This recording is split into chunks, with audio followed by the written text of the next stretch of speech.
খবর শুনছেন Bardhaman news TV YouTube channel থেকে। আজকের বিশেষ খবর হলো, পশ্চিমবঙ্গের সমস্ত শিক্ষা অভিযানের টাকা বন্ধ করলো কেন্দ্র। ঘুম উড়েছে মুখ্যমন্ত্রী মমতার।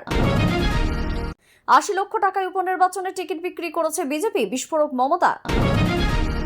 তৃণমূল পার্টি অফিস ভেঙে গুড়িয়ে দেওয়ার নির্দেশ কলকাতা হাইকোর্টের। ফের বিজেপি নেতার বাড়িতে ইডি হানা, সকাল থেকে চলছে চিরুনি তল্লাশি। নজরে কোন দুই ব্যক্তি? রাঙাপানির কাছে ডাউন কাঞ্চনজঙ্ঘা এক্সপ্রেসে দুর্ঘটনার তদন্ত শুরু করেছে রেল। পশ্চিম মেদিনীপুরের ডেবরার এক বিজেপি কর্মীর পুলিশ হেফাজতের মৃত্যু মামলায় কলকাতা হাইকোর্ট স্ত্রীর উপস্থিতিতে ময়না তদন্তের নির্দেশ দিয়েছে। মানসিক নির্যাতনের শিকার চালকরা, বিস্ফোরক অভিশপ্ত মালগাড়ির সহকারী চালকের স্ত্রী। জলদাপাড়া হলং বাংলোতে অগ্নিকাণ্ডের তদন্তে বন দপ্তর 4 সদস্যের একটি দল গঠন করেছে। প্রতিদিন নিয়মিত খবর শোনার জন্য বর্ধমান নিউজ টিভি চ্যানেলটিকে সাবস্ক্রাইব করুন। আসছে বিস্তারিত খবরে। আবাস যোজনা 100 দিনের পর এবার সমগ্র শিক্ষা অভিযান। ফের কেন্দ্রীয় প্রকল্প পশ্চিমবঙ্গকে টাকা দেওয়া বন্ধ করল মোদী সরকার। কেন্দ্রীয় শিক্ষা মন্ত্রক সম্প্রতি রাজ্যকে সাফ জানিয়ে দিয়েছে, পিএমসি চুক্তি না করলে সমগ্র শিক্ষা অভিযানের টাকা দেওয়া যাবে না। কেন্দ্রের এই পদক্ষেপের চিন্তায় নবান্ন। এক্ষেত্রে বলে রাখা ভালো, সমগ্র শিক্ষা অভিযানকে কেন্দ্রীয় প্রকল্প হিসাবে অভিহিত করা হলেও রাজ্যগুলিকেও এই প্রকল্পে টাকা দেয়। সমগ্র শিক্ষা অভিযান প্রকল্পে কেন্দ্র দেয় 60%, রাজ্য দেয় 40%। এদিকে কেন্দ্রের সিদ্ধান্তের কথা সামনে আসতেই কড়া প্রতিক্রিয়া দিয়েছে পশ্চিমবঙ্গ সরকার। কেন্দ্র থেকে টাকা চেয়ে চিঠি দিয়েছে রাজ্য। একই সঙ্গে নবান্নের চাপ দাবি, কেন্দ্রের যুক্তি অসাংবিধানিক। এভাবে কোনো কারণ ছাড়া উদ্ভট যুক্তি দেখিয়ে টাকা বন্ধ করে দেওয়া যায় না। এই প্রকল্পের সঙ্গে ওতপ্রোতভাবে জড়িয়ে রয়েছে লক্ষ লক্ষ শিক্ষার্থী। এভাবে রাতারাতি টাকা বন্ধ করে দিলে ব্যাপক সমস্যার সৃষ্টি হবে। জানুয়ারি মাস থেকে সমগ্র শিক্ষা অভিযান প্রকল্পের টাকা বকেয়া রয়েছে রাজ্যে। সূত্রের খবর, কেন্দ্রের কাছে এই প্রকল্পে প্রায় 2000 কোটি টাকা পায় রাজ্য। চলতি অর্থবর্ষের টাকাও এখনো সমগ্র শিক্ষা অভিযান প্রকল্পে রাজ্যকে বরাদ্দ করেনি কেন্দ্র। মূলত এই বিষয়টি উল্লেখ করেই চিঠি দিয়েছে নবান্ন। ফের গায়ের জোরে জমি দখল করে রাখার অভিযোগ। নদিয়ার পলাশীপাড়ায় ব্যক্তিগত জমি দখল করে পার্টি অফিস গড়ে তুলেছে তৃণমূল। এই অভিযোগেই মামলা দায়ের করা হয় কলকাতা হাইকোর্টে। গত মঙ্গলবার সেই মামলার শুনানিতে বিচারপতি অমৃতা সিনহার করার নির্দেশ, আগামী 20 দিনের মধ্যে ওই পার্টি অফিস ভেঙে মামলাকারীকে তার জমি ফিরিয়ে দিতে হবে বলে জানালো হাইকোর্ট। এদিন আদালতে মামলাকারী আইনজীবী জানান, পলাশীপাড়ার ওই জমিটি দোকান করবেন বলে কিনেছিলেন তার মক্কেল। তবে সেই জমি জবরদখল করে পার্টি অফিস গড়ে তোলে তৃণমূল। নিজের কেনা জমি ফেরত চাইতে গেলে উল্টে তার মক্কেল অনুশ্রী ঘোষ চৌধুরীর কাছে স্থানীয় পঞ্চায়েত প্রধান ও জেলা পরিষদের সদস্যরা 20 লক্ষ টাকা দাবি করে বলে অভিযোগ তোলেন আইনজীবী। পাল্টা প্রধান ও জেলা পরিষদের সদস্যরা আদালতে জানান, ওই জমি বহুদিন ফাঁকা পড়েছিল, তাই পার্টি অফিস তৈরি করা হয়। এরপরে আগামী ওই জমি ফিরিয়ে দেওয়ার নির্দেশ দেন বিচারপতি। শুধু তাই নয়, ওই জমিতে নির্মাণ কাজের অনুমতি কে দিয়েছিল সে কথাও আদালতে জানানোর নির্দেশ দিয়েছেন বিচারপতি। লোকসভা নির্বাচনের আগে একাধিকবার রাজ্যে হানা দিয়েছে কেন্দ্রীয় এজেন্সি। এবার ভোট মিটতে ফের খাস কলকাতায় ইডি অভিযান। বৃহস্পতিবার শহরে হঠাৎ হাজির হলো ইডি। সাত সকালে হাওড়ার 2টি এলাকায় কেন্দ্রীয় তদন্তকারী সংস্থার হানা নিয়ে শুরু তুমুল শোরগোল। সূত্রের খবর, এদিন একটি দল এসে পৌঁছায় শালকিয়ায়, অপর দলটি যায় লিলুয়াতে, বেলঘড়িয়ায় ও শালকিয়ায়। সাইবার প্রতারণা মামলায় এই তল্লাশি বলে জানা গিয়েছে। সূত্রের খবর, এই প্রতারণা মামলার তদন্তে নেমে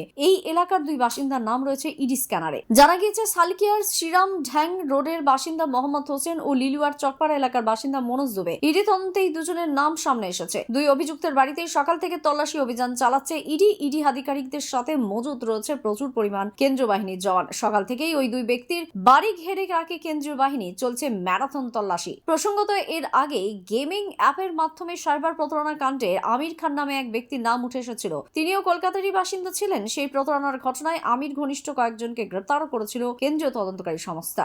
রেলের মুখ্য নিরাপত্তা কমিশনার জনক কুমার গার্গের নেতৃত্বে রাঙাপানির কাছে ডাউন কাঞ্চনজঙ্ঘা এক্সপ্রেসে দুর্ঘটনার তদন্ত শুরু হয়েছে। বেশ কয়েকজনকে জিজ্ঞাসাবাদ করা হয়। বিকালে এক সাংবাদিক বৈঠকে ডিআরএম সুরেন্দ্র কুমার জানান, ইতিমধ্যে রেল কর্মীদের বক্তব্য রেকর্ড করা হয়েছে। মালগাড়ির গতি খুব বেশি ছিল। লোকো পাইলটকে গতি কমানোর নির্দেশ দেওয়া হলেও তা সত্ত্বেও কেন এত বেশি গতিতে মালগাড়িটি চলছিল তা খতিয়ে দেখা হবে। তদন্ত রিপোর্ট তৈরির পরেই প্রয়োজনীয় পদক্ষেপ নেওয়া হবে বলে তিনি জানান। ডাউন আগরতলা কাঞ্চনজঙ্ঘা এক্সপ্রেস দুর্ঘটনার তদন্তে বিশেষ দল এসআইটি গঠন করেছে জিআরপি। 6 সদস্যের এই দলটি এক যাত্রীর দায়ের করা অভিযোগের ভিত্তিতে কাঞ্চনজঙ্ঘা এক্সপ্রেস ও মালগাড়ি সংঘর্ষে নিরপেক্ষ তদন্ত করবে। শিলিগুড়ির GRP super S selva Murugan জানিয়েছেন, ডেপুটি পুলিশ সুপার পদমর্যাদার একজন আধিকারিক এই এসআইটি নেতৃত্ব দেবেন। দলে থাকবেন একজন ইন্সপেক্টর, 2 জন সাব ইন্সপেক্টর এবং 2 জন assistant sub inspector. Commissioner of railway safety তরফে যে তদন্ত চালানো হচ্ছে তার সমান্তরালে এই তদন্ত চলবে। গতকাল এসআইটির সদস্যরা হসপিটালে গিয়ে দুর্ঘটনায় আহত মালগাড়ির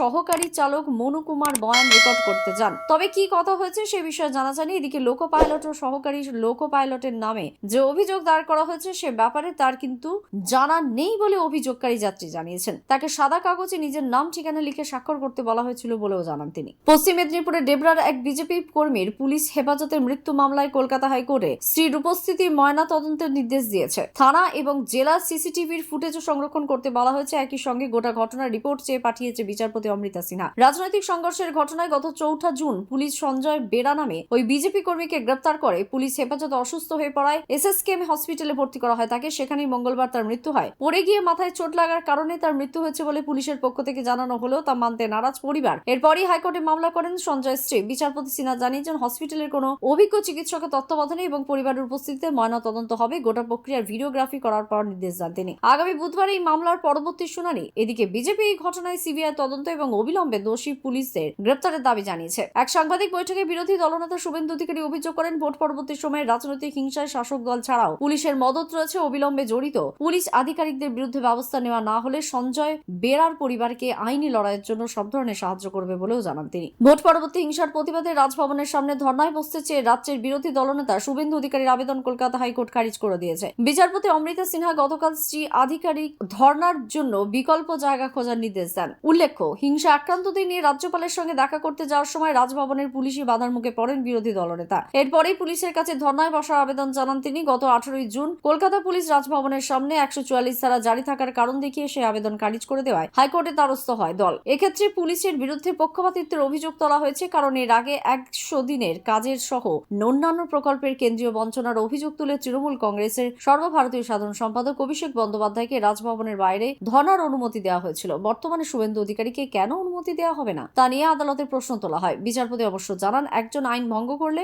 আর একজনকেও যে করতে হবে তা আইন গ্রাহ্য নয়। এর আগে তৃণমূল কংগ্রেস ধর্নার সময় 144 ধারা ভঙ্গ করায় পুলিশ কি ব্যবস্থা নিয়েছিল তা রাজ্যে অ্যাডভোকেট জেনারেল কিশোর দত্তের কাছ থেকে জানতে চান বিচারপতি। আগামী শুক্রবার এই মামলার পরবর্তী শুনানির দিন স্থির হয়েছে। জ্ঞান ফিরলেও চোখের সামনে 2 ট্রেনের সংঘর্ষের ভয়াবহ দুর্ঘটনার আতঙ্ক এখনো কাটিয়ে উঠতে পারেননি তিনি। শারীরিক অবস্থা স্থিতিশীল হলেও মানসিকভাবে এতটাই বিধ্বস্ত যে মাঝে মাঝে ফের জ্ঞানও হারিয়ে ফেলছেন কাঞ্চনজঙ্ঘা এক্সপ্রেসের পিছনে ধাক্কা মারা মালগাড়ির সহকারী চালক মুন্নু কুমার। একথা জানিয়েছেন মুন্নুর স্ত্রী কিরণ কুমারী। তার কথায় ভয়ঙ্কর আতঙ্কিত হয়ে রয়েছে। ওষুধ খাইয়ে ঘুম পাড়িয়ে রাখা হচ্ছে। শরীরের কোথাও ব্যথা হলে হাত দেখিয়ে যন্ত্রণায় ডুবরে কেঁদে উঠছে। ঘুমের মধ্যেই কেঁপে কেঁপে উঠছে মুন্নু। বুধবার স্বামীর শারীরিক অসুস্থতার কথা শিলিগুড়ির মেয়র গৌতম দেবকে বলতে গিয়ে রেলের ঊর্ধ্বতন অফিসারদের একাংশের বিরুদ্ধে বিস্ফোরক এবং চাঞ্চল্যকর অভিযোগ করেছেন মুন্নু পত্নী। রেলকর্মীদের সঙ্গে অফিসারদের একাংশের অমানবিক ব্যবহারের দৃষ্টান্ত তুলে ধরে কিরণ কুমারী বলেছেন, দীর্ঘদিন রেলে নিয়োগ না হওয়া চালক ও সহকারী চালকের সংখ্যা রুটে চলা ট্রেনের তুলনায় অনেকটাই কম। তাই চালক ও সহকারী চালকদের উপর দিনের পর দিন ভয়ঙ্কর মানসিক নির্যাতন চালাচ্ছে রেল অফিসারদের একটা বড় অংশ। দিনের পর দিন না ঘুমিয়ে বিশ্রাম না নিয়ে টানা 70 থেকে 72 ঘন্টা চালকদের ডিউটি করতে বাধ্য করছেন ওই রেল অফিসাররা। দুর্ঘটনা তদন্তে নামার রেলের সেফটি কমিশনার থেকে বিশেষজ্ঞরা চাইছেন, যারা চোখের সামনে সেদিন মালগাড়ি গিয়ে কাঞ্চনজঙ্ঘায় ধাক্কা মারলো সেই মুন্নু কুমারের কাছ থেকে প্রত্যক্ষদর্শীর বয়ান জানতে। কিন্তু নার্সিংহোমের চিকিৎসকরা দিন স্পষ্ট জানিয়েছেন, ভয়ঙ্কর আতঙ্কগ্রস্ত মুন্নু কুমার সুস্থ এবং স্বাভাবিক না হওয়া পর্যন্ত জেরা দূরের কথা, ওই দুর্ঘটনা নিয়ে কোনো কথা বলা যাবে না। অন্যদিকে উত্তর পূর্ব সীমান্ত রেলের মুখ্য সুরক্ষা কমিশনার জনক কুমার গার্গের নেতৃত্বে থাকা সিট এদিন থেকেই কাঞ্চনজঙ্ঘা এক্সপ্রেসের দুর্ঘটনা তদন্ত শুরু করেছে। নার্সিংহোমে চিকিৎসাধীন মালগাড়ির চালক সহ মুন্নু কুমারের সঙ্গে দেখা করতে যায় সিট। সেখানে কি কথা হয়েছে তা সংবাদ মাধ্যমকে বলেননি সিটের কর্তারা। পরে শিলিগুড়ি এনজেপি সংলগ্ন এডিআরএম অফিসে বসেন তদন্তকারী কমিটি সদস্যরা। ডেকে পাঠানো হয় রাঙ্গাপানি স্টেশন ম্যানেজার, মালগাড়ির ম্যানেজার, রাঙ্গাপানির রেল গেটের গার্ড। কাঞ্চনজঙ্ঘা এক্সপ্রেসের চালকদের বয়ান নথিভুক্ত হয়। কেন্দ্রীয় সরকার 14টি শস্যের ন্যূনতম সহায়ক মূল্য এমএসপি বাড়ানোর সিদ্ধান্ত নিয়েছে। নতুন দিল্লিতে গতকাল মন্ত্রিসভার বৈঠকের পর তথ্য ও সম্প্রচার মন্ত্রী অশ্বিনী বৈষ্ণব জানান, 2024-25 বিপণন বর্ষে ধান, তুলো, মিলের ডাল এবং তৈলবীজ সহ 14টি শস্য ন্যূনতম সহায়ক মূল্য উল্লেখযোগ্য হারে বাড়ছে। সারা দেশে 2 লক্ষ শস্য মজুদ ভান্ডার তৈরির ব্যাপারে সরকারি কাজ চালিয়ে যাচ্ছেন মন্ত্রী জানান। রাজ্য স্টাফ সিলেকশন কমিশনের নতুন চেয়ারম্যান হলেন অবসরপ্রাপ্ত আইপিএস বিবেক সহায়। তাকে 2 বছরের জন্য এই দায়িত্ব দেওয়া হয়েছে। কর্মীবর্গ প্রশাসনিক সংস্কার দপ্তর থেকে গতকাল এই মর্মে এক বিজ্ঞপ্তি জারি হয়। তিনি অবসরপ্রাপ্ত আইএএস সঞ্জয় থারের জায়গায় এলেন। শ্রী থারের কার্যকালের মেয়াদ 29 মে শেষ হয়ে যায়। লোকসভা নির্বাচন চলায় নতুন করে কাউকে এই পদে দায়িত্ব দেওয়া যায়নি। 150 বছরের ঔপনিবেশিক শাসনে চালু হওয়া ভারতীয় দণ্ডবিধি, ফৌজদারি কার্যবিধি এবং ভারতীয় সাক্ষ্য আইন বাতিল হয়ে আগামী 1 জুলাই দেশে চালু হতে চলেছে ভারতীয় ন্যায় সংহিতা, ভারতীয় নাগরিক সুরক্ষা সংহিতা এবং ভারতীয় সাক্ষ্য অধিনিয়ম। দেশের মানুষকে দ্রুত নির্দিষ্ট সময়সীমার মধ্যে নির্ভুল বিচার দেওয়ায় এই 3টি আইনের লক্ষ্য বলে কেন্দ্রীয় সরকার জানিয়েছে। ভারতীয় ন্যায় সংহিতা বিএনএস নিয়ে আকাশবাণী কলকাতার সংবাদ বিভাগ এবং একটি বিশেষ আলোচনা সম্প্রচার করবে আগামীকাল রাত 9:45 এতে কলকাতা হাইকোর্টের আইনজীবী তথা ভারত সরকারের deputy solicitor general Dhiraj Kumar ত্রিবেদীর সঙ্গে কথা বলবেন শঙ্কর মুখোপাধ্যায়। জলদাপাড়ার হলং বাংলোতে অগ্নিকাণ্ডে রাজ্য সরকার উদ্বেগ প্রকাশ করেছে। বিষয়টি খতিয়ে দেখছে বন দপ্তরের 4 সদস্যের দল ঘটনাস্থলে যাচ্ছেন। বনমন্ত্রী বীরবাহা হাঁসদা জানান তিনি নিজেও কয়েকদিন পর সেখানে যাবেন। মুখ্যমন্ত্রী মমতা ব্যানার্জির নির্দেশ মতো নতুনভাবে এই পর্যটন কেন্দ্র তৈরি করতে গতকাল বন দপ্তরের শীর্ষ কর্তারা এক উচ্চ পর্যায়ের বৈঠক করেন। শ্রীমতী হাঁসদা জানান অগ্নিকাণ্ড নিয়ে সমাজ মাধ্যমে নানান ধরনের খবর ছড়ানো হচ্ছে, কিন্তু পূর্ণাঙ্গ রিপোর্ট হাতে পাওয়ার পরই গোটা বিষয়টি সামনে আসবে। এদিকে এই ঘটনায় পর্যটক মহলের শোকের ছায়া। সেখানে কর্মীরা আজ কালো ব্যাচ পরে তাদের মর্মবেদনা প্রকাশ করেন। বিজেপি হলং বনবাংলো আগুনে ভস্মীভূত হওয়ার ঘটনায় তৃণমূল কংগ্রেসকে দায়ী করেছে। কলকাতায় গতকাল এক সাংবাদিক বৈঠকে রাজ্যসভার সাংসদ শ্রমিক ভট্টাচার্য অভিযোগও করেন রাজ্যের শাসক দল জল, জঙ্গল ও জমির অধিকার কেড়ে নিতে বেশি আগ্রহী। কার্যত প্রকৃতির বিরুদ্ধে যুদ্ধ ঘোষণা করেছে তারা। ব্যবসায়িক ক্ষেত্রে অতিরিক্ত লাভ করার মনোভাবের কারণে শাসক দল প্রাকৃতিক ভারসাম্যকে ধ্বংস করার কাজে এগিয়ে যাচ্ছে বলে তার অভিযোগ। খবর আজকের মতো এই পর্যন্তই। ধন্যবাদ।